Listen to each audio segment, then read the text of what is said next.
आप सभी का स्वागत है हमारे यूट्यूब चैनल सीके क्लासेस में। आज हम आप सभी को दो चर वाले रेखीय समीकरण के बारे में बताने वाले हैं। तो हमारे वीडियो को देखने के लिए हमारे यूट्यूब चैनल पर अंत तक बने रहें।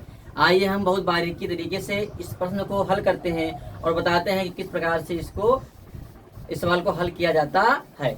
चलिए समझते हैं।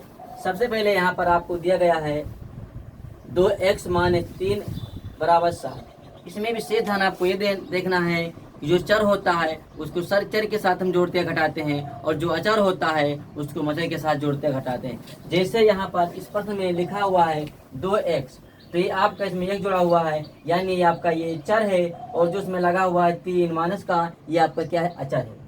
बराबर लिखा हुआ है 7। तो हमें ध्यान ये रखना है कि चर को चर के साथ जोड़ते घटाते हैं और अचर को अचर के साथ जोड़ते घटाते हैं। और एक विशेष ध्यान ये रखना है, जब हम पक्षांतर करते हैं तो चिन्ह जो होता है वो बदल जाता है। तो यहाँ पर लिखा हुआ है 2x - 3, तो आपको क्या करना है, यहाँ पर आपको लिख देना है 2x, बराबर लगा देना है। यहाँ पर आपका लिखा हुआ है प्लस का 7, ये 7 लिख देंगे क्योंकि ये आपका अचर है और यहाँ पर -3 भी आपका अचर है। अब यहाँ पर ये माइनस जो 3 है, इसको जब हम पक्षांतर करेंगे तो चिन्ह लगा हुआ है यहाँ पर आपका ये माइनस का, इसको जब इस तरह लेकर के जाएंगे तो आपका हो जाएगा यहाँ पर प्लस का 3। अब क्या करेंगे, 2x बराबर 7 और 3 प्लस का है, इसको जोड़ देंगे, आपका हो जाएगा 10। अब क्या करेंगे, जब चर और अचर एक साथ जुड़े होते हैं तो जो अचर पद होता है वो हमेशा बटे में आ जाता है। जैसे यहाँ पर आपका है ये 2 × x, ये बीच में लगा हुआ है आपका गुणे का निशान, तो यहाँ पर लिखेंगे x बराबर, ये आपका 10 है, 10 और बटे में जो आपका अचर पद है वो आपका बटे में आ जाएगा, तो यहाँ पर आपका हो जाएगा 2।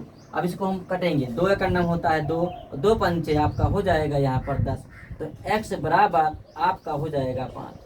तो इस प्रकार से हम प्रश्न को हल करते हैं। हमने आपको जो पहला प्रश्न है बहुत अच्छी तरीके से समझाया है, इसी प्रकार से हम दूसरे प्रश्न को भी हल करने वाले हैं।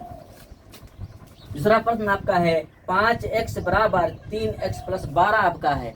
तो इसको किस प्रकार से हल करेंगे, सबसे पहले हम चर और अचर को देखेंगे।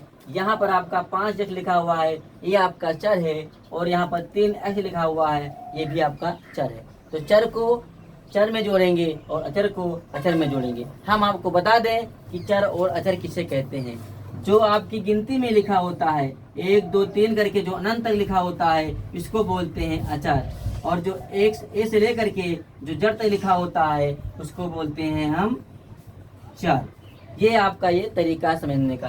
तो इसको हम आइए हल करते हैं, कैसे लगाते हैं। अब देखिए यहाँ पर ये 5x है बराबर 3x + 12, तो इसमें 5x और 3x आपका चर है और जो 12 आपका लिखा हुआ है ये अचर है। तो हम चर को चर के साथ जोड़ते या घटाते हैं। तो यहाँ पर 5x है तो 5 लिख दे देंगे। अभी आपका बराबर 3 लिखा है, 3x लिखा हुआ है, ये आपका प्लस का है। जब इसको हम दूसरे में लेकर के आएंगे तो चिन्ह बदल जाता है, तो हो जाएगा -3x और बचा यहाँ पर आपका प्लस का 12, तो हम 12 लिख देंगे। अब क्या कर देना है, इस 5x आपका प्लस का है और 3 क्या x क्या लगा है माइनस, तो आपका माइनस का है। तो 5x में से 3x निकालेंगे तो आपका 2x हो जाएगा और बचेगा आपका यहाँ पर हो जाएगा 12। अब हमने बताया था कि जब अचर और अचर एक साथ रहते हैं तो जो अचर की संख्या होती है वो बटे में आ जाती है। तो हम लिखेंगे सबसे पहले यहाँ लिखेंगे 12, यहाँ लिखेंगे x, और जो बटे में आपका 2 है नीचे आ जाएगा, तो 2 का नाम 2, तो 2 × 6 = 12, तो x बराबर आपका 6 हो जाएगा। तो इस प्रकार से हम दो चर वाले रेखीय समीकरण को बहुत आसानी से ज्ञात कर सकते हैं। अगर हमारी वीडियो पसंद आए तो हमारे यूट्यूब चैनल सीके क्लासेस को लाइक और सब्सक्राइब जरूर करें।